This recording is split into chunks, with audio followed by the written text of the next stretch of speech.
Hey everybody, hope you guys are all doing okay and, let me just adjust my mic a bit. Hope you guys are all doing okay and welcome back to Let's Play Siralim Ultimate. Now this is going to be a bit of a shorter episode.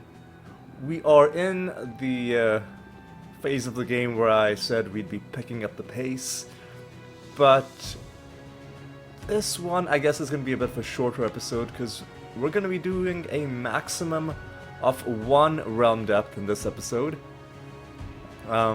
Because we're on 424 right now, and on 425 we're going to be having our next Nether boss fight, which I think, yeah, it just makes more sense this way. It makes more sense to have one entire episode be the Nether boss fight. Specifically because we're probably going to have to do multiple attempts. So for that reason alone, the Nether boss fight will have to be its own episode. And also because, it's a boss fight, major milestone, deserves to be its own episode. And that's going to be the very next realm after this one. So we will only be doing the one realm. And then the realm after that is going to be our false god, which is going to be another thing that's probably going to get its own episode. Before I do anything else, I am just going to... this is fine. I'm just going to set myself up to do the realm, but I'm not going to do it right away. The first thing I'm gonna do is... since I know we're going to have some time to spare, we're only going to be doing one realm, that means we can spend some time doing other things. Specifically, last episode we made a small change to our build. We gave our Nadine Rift Dancer 3 more spell slots, and now we have to decide what we want to put into them. Well, let's look at what she has right now. We have Reincarnation, which is absolutely needed. Major Resurrection, also needed. Absolute Corruption, not strictly needed, but sometimes it becomes really handy, especially, with it being generous and other party members having that ethereal version. It's a way to get rid of a really annoying collection of buffs that an enemy might have accumulated. But now we've got to figure out what to do with the rest of those spell slots. Here's what I'm thinking. So our Nadine Rift Dancer, if we look at her stats, she's pretty quick. In fact, she is slightly quicker even than the Animatus. The Animatus gets other speed bonuses from other sources, but she's so quick that she usually goes second and sometimes even goes ahead of our Animatus, which is good because I want at least one party member to do that, simply because then when she casts Reincarnation, our Animatus will sometimes get buffed before his first move, which then means like when he punches the enemy or when he casts Corpse Explosions or Finger of Death or Star Pact, it'll be that a little bit stronger. So that's all for the beginning of the fight, but I think the spell that I'd like to give her, or the spells, we'll start with just one spell for now. I'd like to give her a spell that'll be more useful towards the end of the fight, because if she survives, let's say, 4 or 5 turns and it ends up being a long fight, she usually ends up getting relegated to the role of resurrecting the Dreadwhite if he's dead, and if the Dreadwhite is still alive, or if the fight has gone long enough that we can't resurrect the Dreadwhite anymore, then she just has nothing left to do. She just sits there defending or skipping her turn, which is not a good use of her talents. Now, I mean, I've usually ended up winning all those fights anyway, but for the long term, and generally, just as a matter of principle, you don't want to be skipping your turns. You want, at every opportunity, to be doing something that's improving your position. Often, yeah, you can kind of think of it like chess almost. You don't want to be just playing random moves. You want to be thinking carefully about how each move improves your position. For that reason, it's time to give her a new spell. Here's what I'm thinking. Well, first of all, let's take a look at her type. She is a life type creature. So let's start out by looking at the life spells. Specifically, let's see if there are any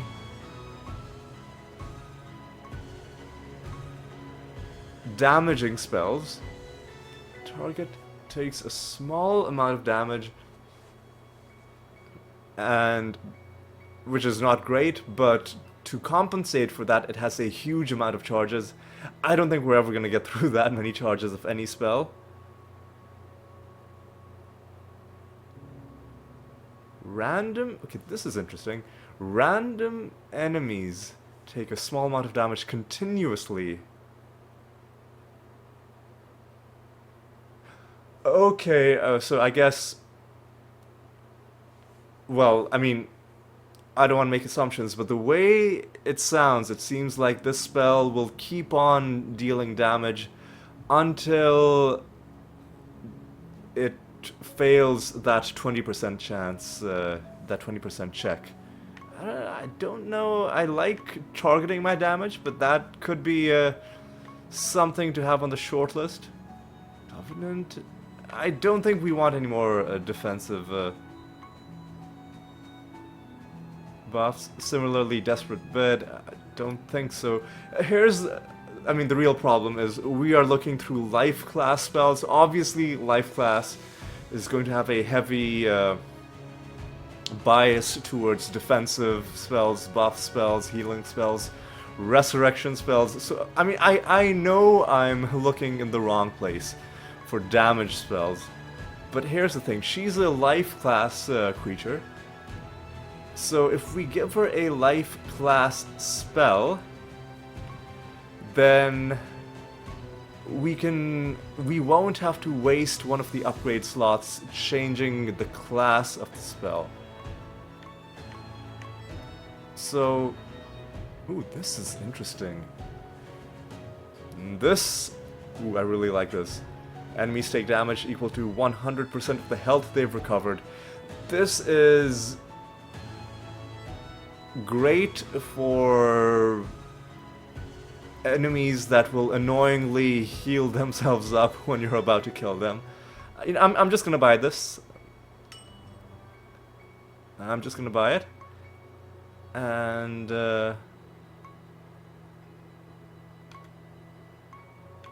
see if we can maybe get one more. More resurrection situations. Oh, this is interesting. Schism. Enemies take a moderate amount of damage.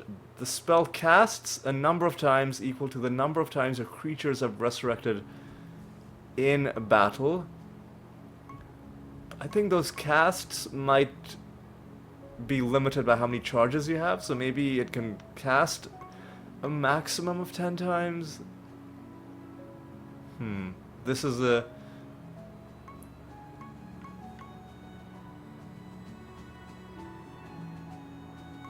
This is, sorry, I'm talking about Scourge Death. This is, like, specifically targeting a certain class of enemies.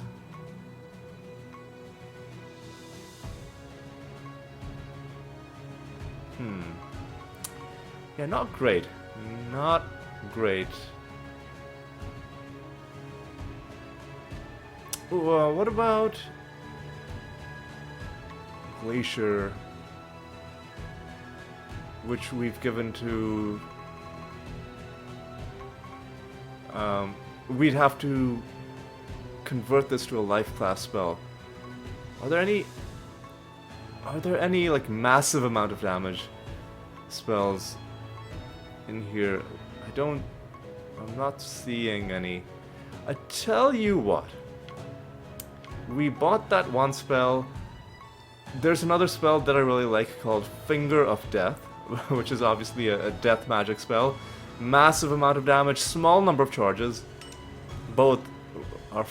I might have even had Finger of Death spell gems to spare. I probably did. But you know what?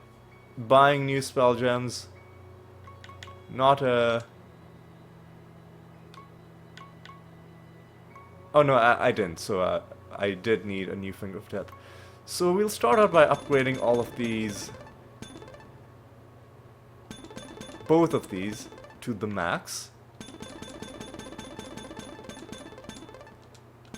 And next we go to enchant. And we have to go to this Finger of Death, give it class swap life.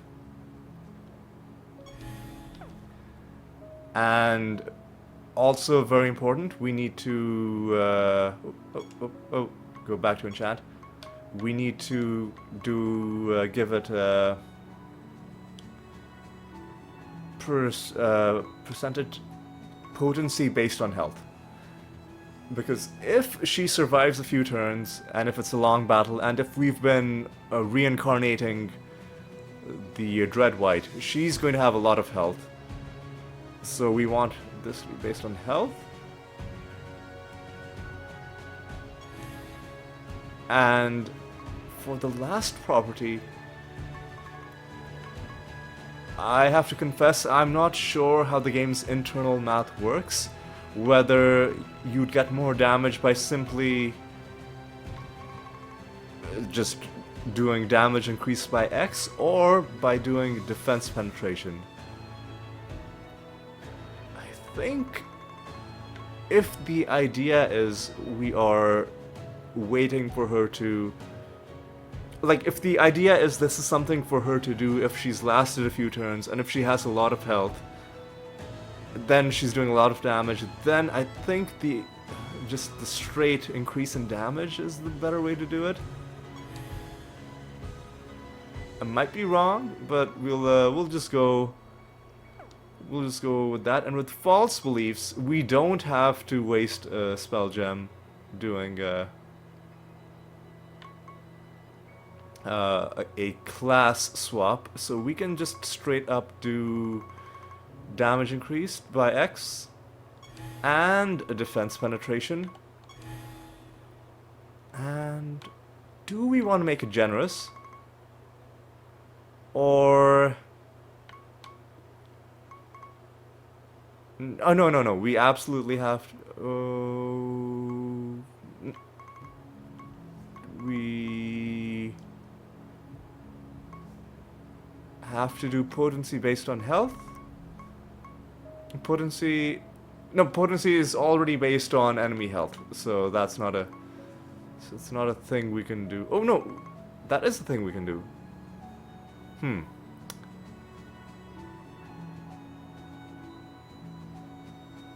So...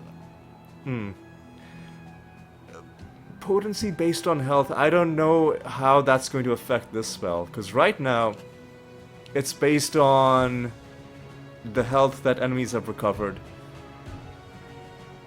Let's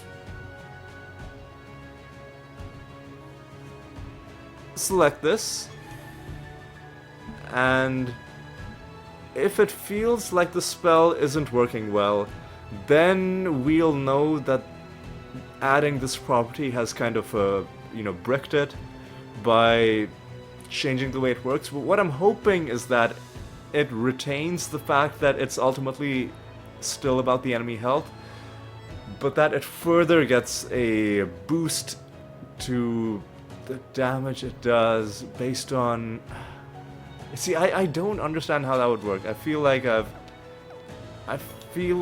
hang on.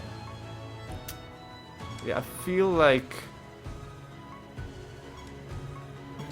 I should just remove that. And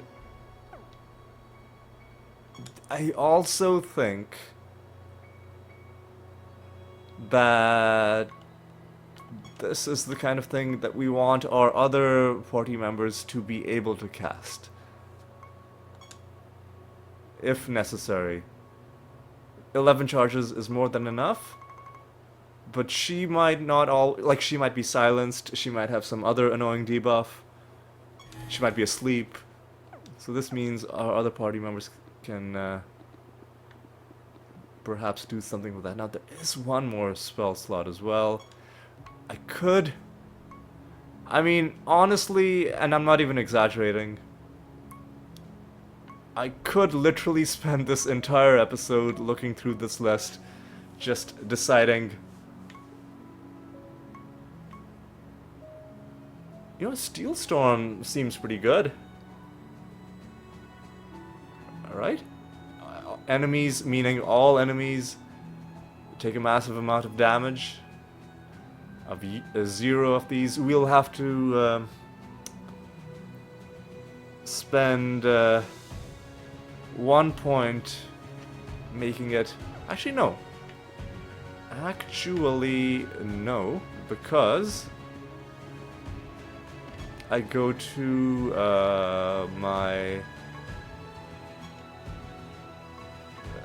the boots that my Unicorn Vivifier has, and right now you've got dodge reduction and dodge chance. I could give you an extra 3 spell slots. But you know what? I think we're actually going to call it we're going to call it good right now for spells. Here's what we're going to do. We're just going to equip the ones that we have right now, which is the new False Beliefs and Finger of Death on the Rift Dancer, and just, yeah, these slots.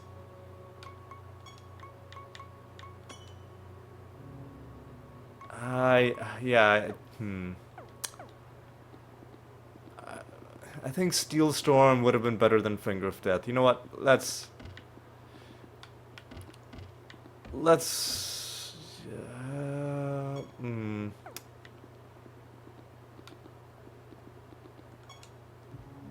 you know what? Let's also give her a Steel Storm. And what enchantments do we? Like I was gonna say the problem, but it's not really a problem. But one thing with this game is that there's so much you can do. Like, the possibilities in terms of how much you can customize are just crazy, but this just feels like a good thing to have. Even though it's not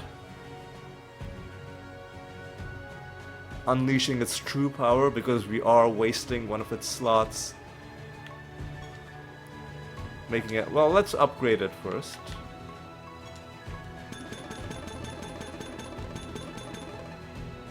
We spent a small amount of crystal upgrading. It's good that we've got a huge stockpile right now. Let's enchant.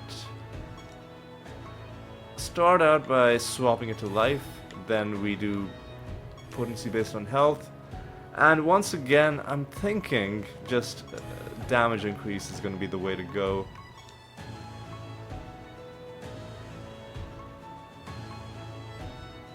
So yeah, let's equip this. Steel Storm is going to be the last thing that our Nadine Rift Dancer has. How long have I spent? Nearly 20 minutes, and all I've done is read through spell descriptions, and, well, I also equipped 3 spell gems, so we did do something, but yeah, definitely used up all of the extra time that we had. Now, let me not accidentally do random realm, because we are going through these in order. Ooh, this is one of my favorite places, the Cutthroat Jungle. Because we definitely did the caustic reactor last time, right? Let's go into the Cutthroat Jungle, see how this goes. Let's speak to the god. This large, angry-looking carved stone face is Toran. The Toran, the god of anger, and he speaks in all caps. I guess that means he's yelling. Now, I'm not gonna yell, because, I mean, I don't really yell much in real life. Plus, I don't think anybody listening to this video, especially on headphones, would appreciate it very much. But I will try my best to convey his anger. What does he have to say to us? Well, he says, just my fucking luck. It's you again. What the fuck do you want? And, what the fuck do we want? Well, we've come to donate, but before, I guess I'll just show you. Donating to him is not like donating to the other gods. What happens when we donate? Well, you'll just see. He says, hey, thanks. Maybe you're not so bad at all. Just kidding. Go fuck yourself. Not just that, but look at the game, the message the game's about to give us. You gained 0 favor with the Toran, the god of anger. No, really. And they're not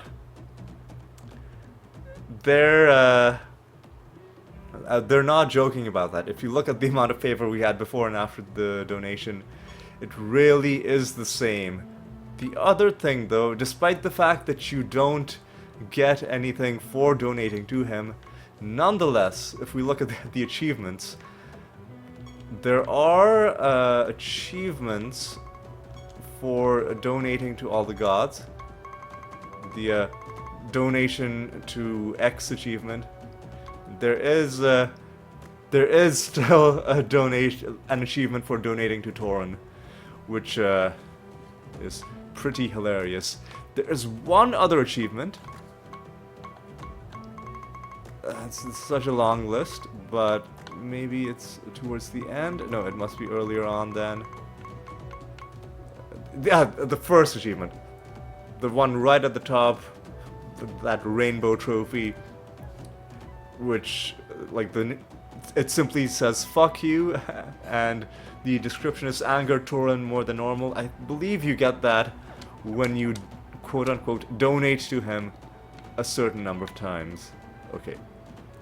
With that out of the way now, let's take a look at our realm properties. What are we dealing with? Enemies have extra defense, they take less damage. This is kind of bad. The fuse with Nyx, I guess we can deal with them. Extra intelligence, they heal every turn. This might give us a chance to test out some of those new spells we bought. We also debuff them. They're scorned and weak. Okay. Oh, and we have no additional attacks or casts. Did we miss? He dodged. Do they have dodge chance? They don't. So why did you miss?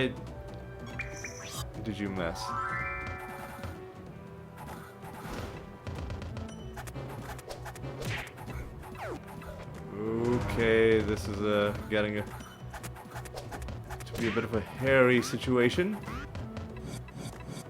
Everybody's dead except for the animators.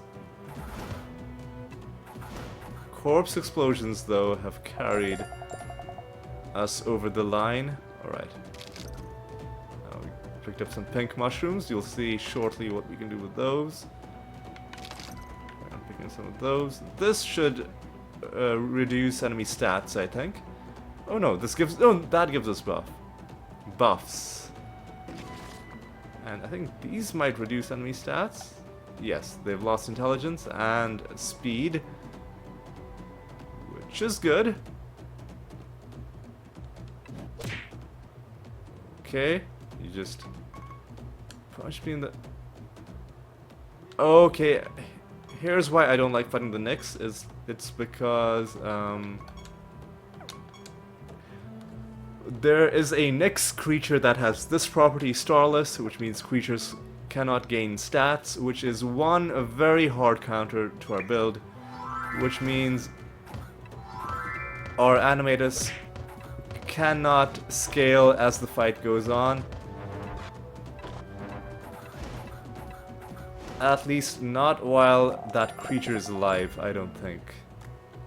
Maybe after they're dead, you're allowed to gain stats again. Maybe. The one upside to not gaining stats is that it makes things a little bit quicker. But not that much quicker. Obviously, I'd much rather be getting all my stats properly. That's going to be our master, most likely. Alright. Our goal is to settle the dispute between Tiki tribes in this realm. I believe that means we have to interact with these various huts. So it might have been hard to read, but a bit of text popped up briefly. So these imps will ask for quote-unquote feel goods of different colors. By that they mean mushrooms.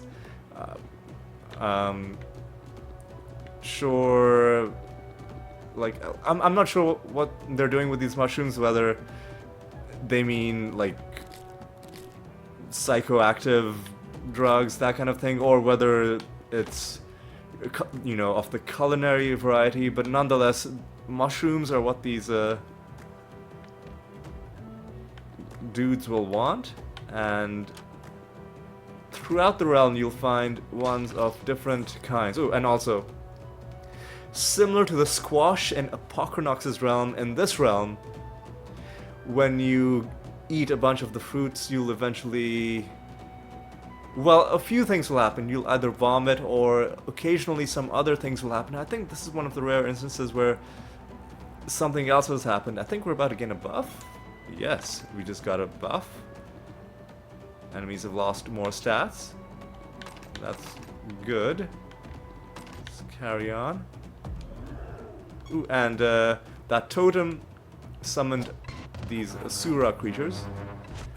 Totems will either give you a small amount of favor and that's all that happens, or they'll give you a combat and a larger amount of favor. And generally I prefer the combat and the larger amount, because Asura aren't that difficult for us to fight with our build. I'm generally not too scared of these guys. Ooh, and you hear the voice of Toran after you fight them saying, fucking right, there's only room here for one angry face, and it's me. So yeah, just showing us that he approves of what we've done. We're debuffing enemies further. There are 3 more of them, so gotta kind of stay on our toes. In most battles we're not going to be getting stats, because chances will be pretty high that at least one of the enemies in question will be fused with one of the Nyx that are preventing us from gaining stats. But so far, we've been handling these enemies quite well. I'm sure the Master will be a tougher challenge, though. Enemies are scorned, and that's the final debuff that they'll get. There's going to be one more roaming enemy after we take out this group. And these guys are very generously allowing us to gain stats. How nice of them.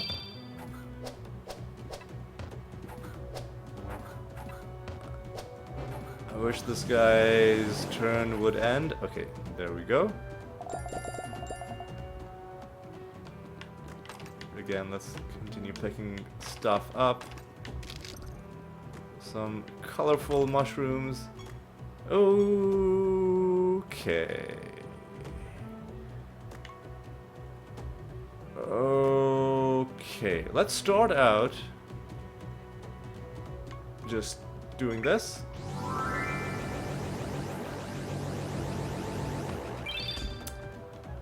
Okay, let's actually cast Arbitration, because his buffs are a little bit annoying.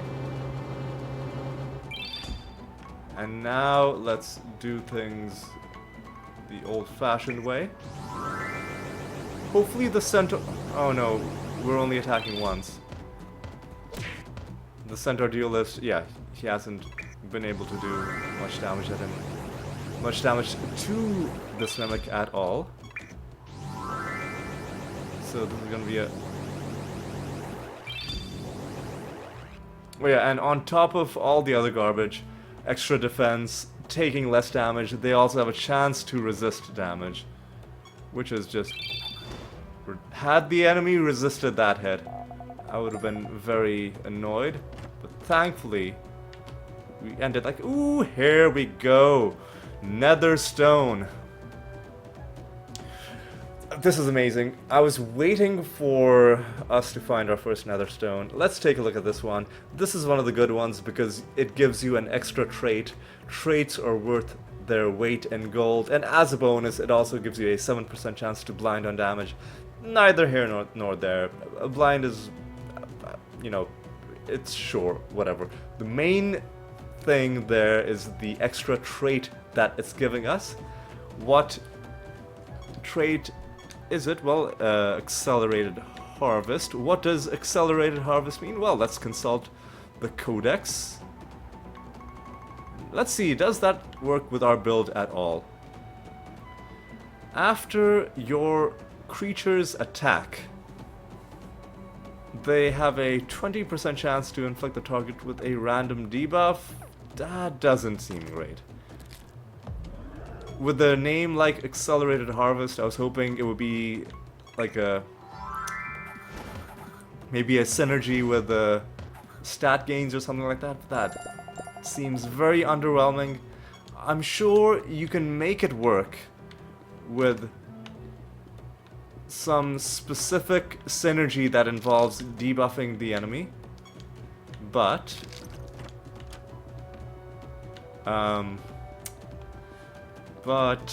yeah, I really don't see that working with our current build. Oh, and that's the last roaming enemy. What's your deal? Oh, their nemesis trait was made redundant by, most likely made redundant by one of the regular traits they would have probably...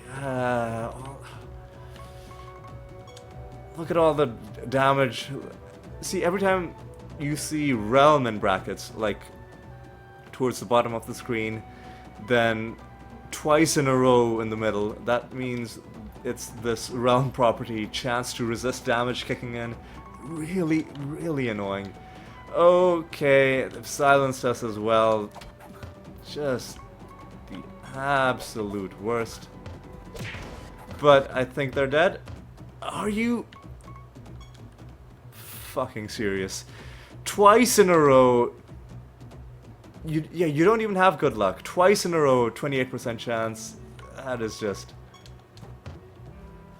fuck. I'm not even... I am actually upset. I'm actually seething that the enemy dodged. Not even dodged. They just got a freebie attack negation 3 times in a row. That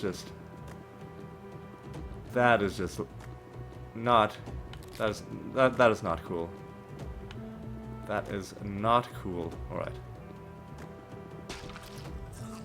This time, after eating fruit, we did vomit, and all we got was a small amount of crystal. One of the less interesting rewards you can get from that.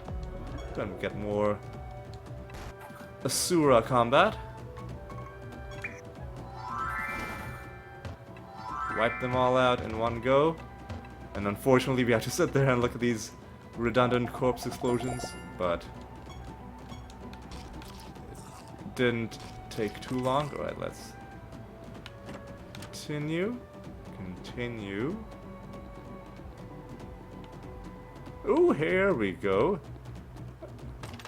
I was about to say there's nothing interesting in this realm, but lo and behold, hidden there was a nether realm. We'll go there, but let's collect everything else first.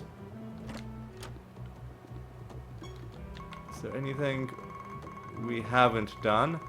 Well, we haven't done the realm quest, but you know, there's an order in which I'd like to an order in which I'd like to do things. And the order is okay. This changes things. We have 5 dumplings. 5 dumplings in a situation where they have extra defense and less damage taken and a 28% chance to resist damage and healing every turn of 77% health. How are we going to do this? Well, I have a plan, but we'll see how it goes. The dumplings for the first time have some actual dialogue. I'm just a happy little dumpling, don't mind me. Hey, why are you looking at me like that? No, stay away. Okay. Our animators will attack. You will cast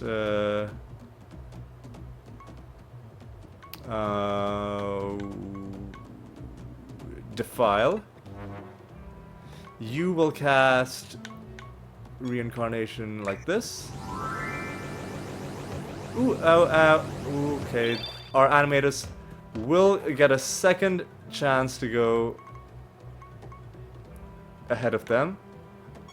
But let's not squander this.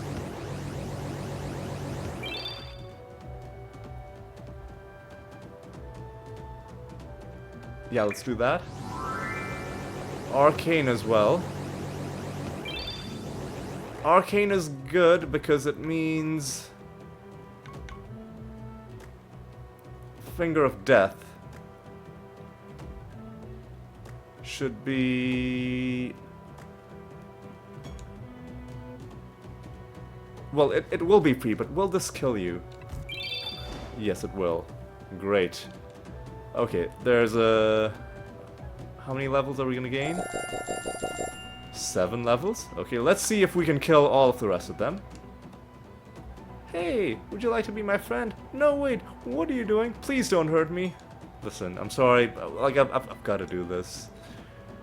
Really, truly, terribly sorry. Once again, you're arcane. Well, let me start out with Finger of Death. Are you actually serious right now? Oh my god.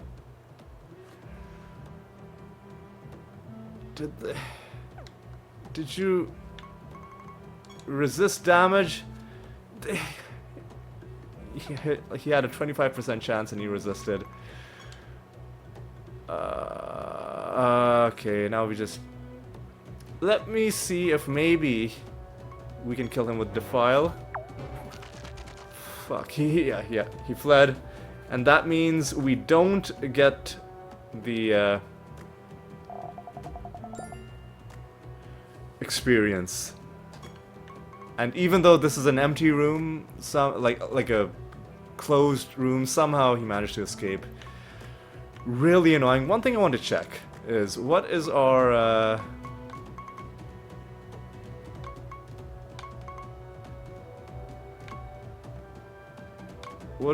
dumpling summon status? We're at 56.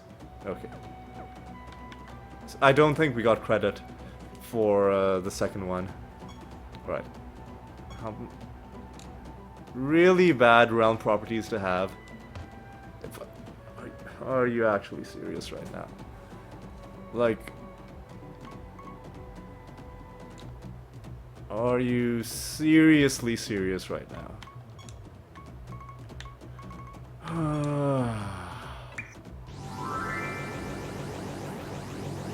Okay. This time you're taking a lot of damage, so maybe we can just kill you with reincarnation.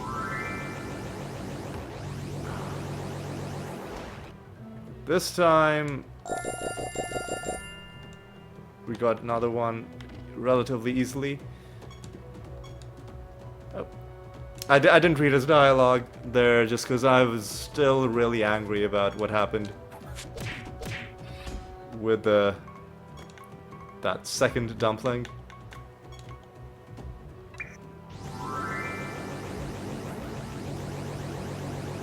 But I think we're fine to kill this one at least.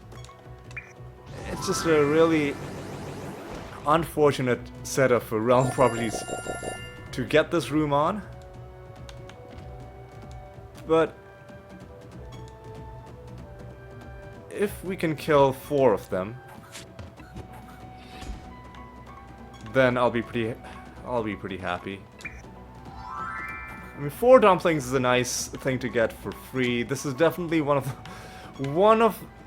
the Nether realm encounters that I would like to get, just because we gained a bunch of levels, we gained a bunch of progress on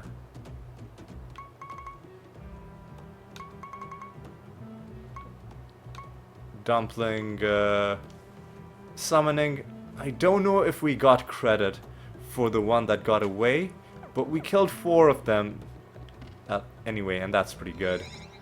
Now, next on my agenda is, well, obviously to vomit again, but also, well, I guess, let me collect this. That didn't do anything. We were capped out on whatever that would have given us. Let's get a bit more favor, and let's fight this master and see how that goes. Okay, we are probably screwed. So, let me explain something about masters and how they work. So, most masters are tied to specific realms, except for 4 of them. The Mimic Master, the Dumpling Master, the Construct Master, and I think the God Spawn Master. Those ones you can randomly find in other realms. Mostly when you find them, you'll know what they are, except for the Mimic Master, who will disguise himself as one of the native realm masters, and only when you talk to him will you find out that, surprise, it's the Mimic Master. In true Mimic fashion, they're not what they appear to be at first. The reason this is bad is because I'm gonna straight up say we're probably gonna lose this. The reason is because mimics are, well, all of them are gonna go first, and all of them are gonna cast a bunch of spells, so we're probably gonna be hit by a barrage of dozens of spells before we can even move. And our speed doesn't matter. Like, mimics, by virtue of their race, or the mimic mastery trait, will be given a free pass to move before us. So with that in mind, let's see how it goes. If we're lucky, they'll do something and screw themselves. But if we're not lucky, then this is going to be the end. And, oh yeah, they're probably going to be fused with one of the Nyx enemies that prevents us from gaining stats. Here comes the... Ooh! I guess they're... Oh, I think them being snared might have helped us out. Because if we look at this property, surprise, this creature always starts battle at the top of the timeline. And if we look at the Master of Mimics property, if all of the creatures of your party are mimics, they each have a 25% chance to start battles at the top of the timeline. So somehow we got lucky there. I'm not actually sure how. What I do know is that I want to start out by getting rid of your buffs. So let me arbitrate those away from you. Thank you very much. Archangel's Blessing helped us out a little bit. Next, I want to use my macro.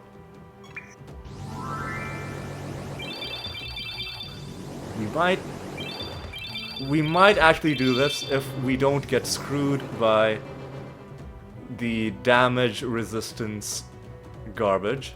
So let's see if we can make this happen.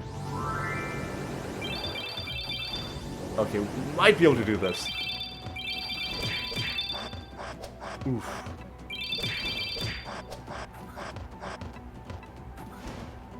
Okay, we got lucky. I think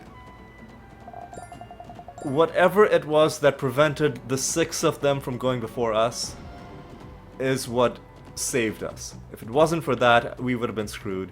I've fought the Mimic Master. Well, it says that was only my 2nd time fighting the Mimic Master. This is actually my 4th time fighting the Mimic Master. I've only... 3rd or 4th, I'm pretty sure it's my 4th.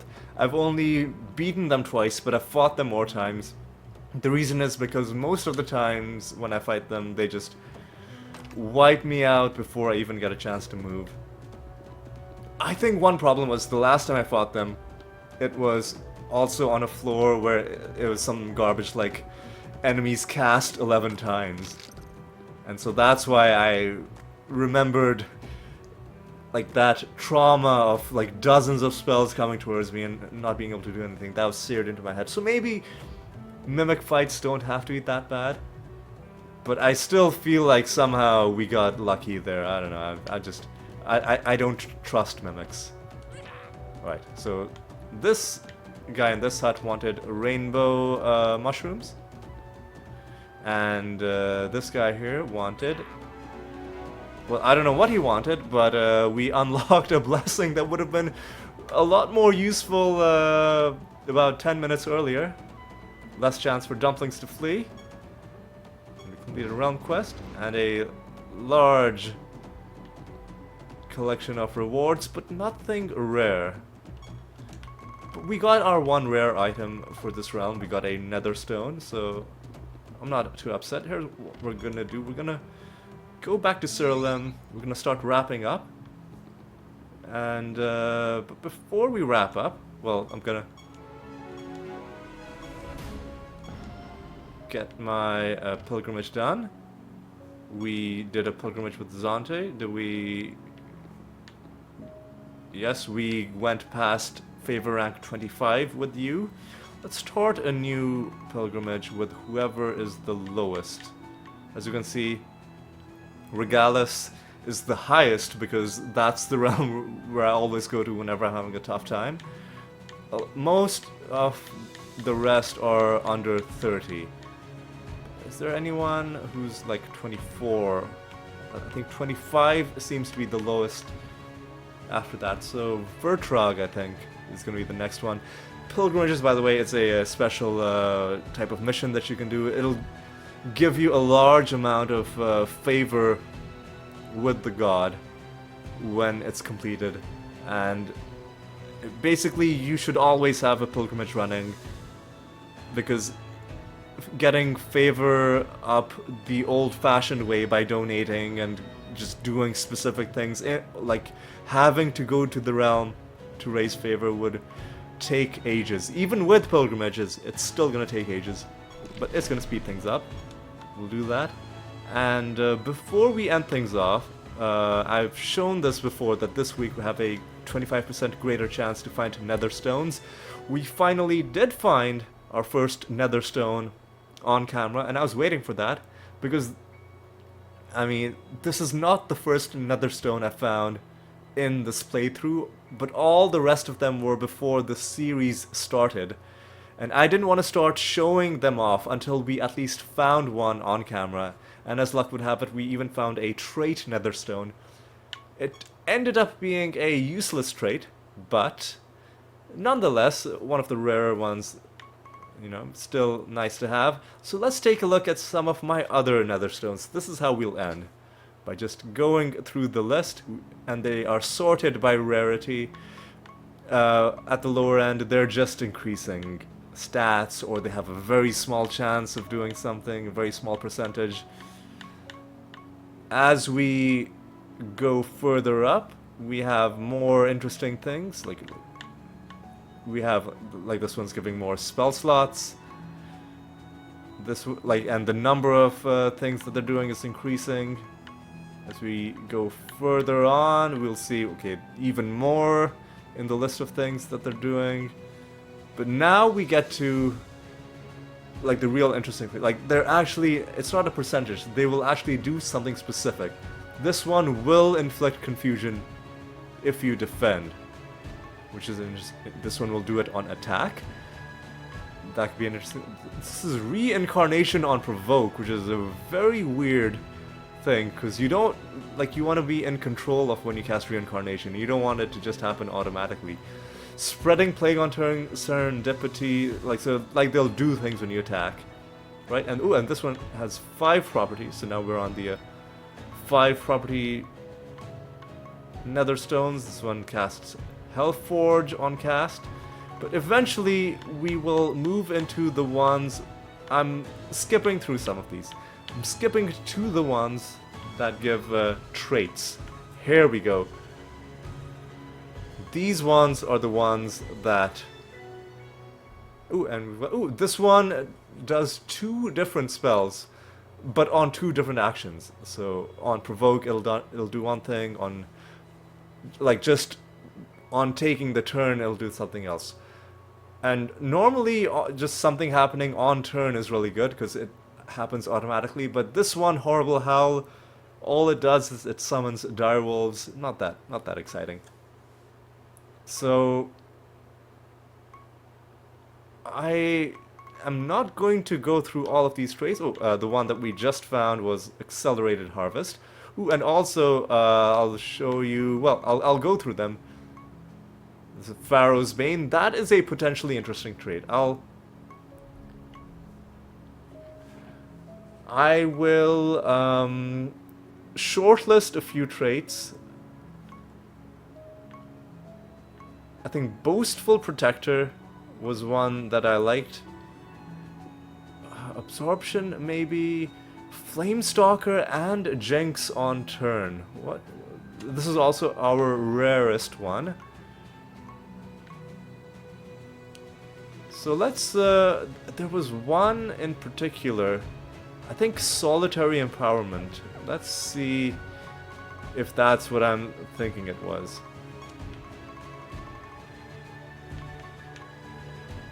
At the start of battle, 3 of your creatures gain a rebirth. This one I'm definitely going to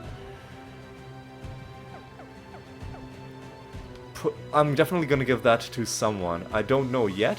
I haven't. So if we look at our, if you look at our creatures and if we look at their equipped artifacts, some of them have empty nether slots. Most of them don't even have nether slots on their artifacts. You need to upgrade them. You need to spend brimstone. It's a hefty chunk of brimstone to unlock the nether slot. But long term, I do want to give all of them Nether Stones. And one of them is definitely going to get that one where 3 creatures get rebirth. I feel like that's just a really good insurance policy to make sure you're not just instantly wiped out.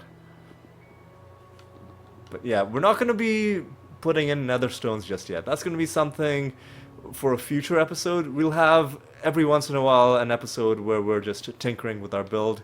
And before I do that, I just want to just build up my collection of Nether Stones, so we have a huge variety to choose from when we do that. But yeah, I think that's gonna be all for this episode. We even got a look at Nether Stones. Should have mentioned them earlier because it's a huge game mechanic, but I really was waiting to find one on camera and not just show you ones that were found before the series started. I wanted to start by finding one, and I hoped it would happen earlier, especially with this 25% bonus, but as you know, RNG is RNG.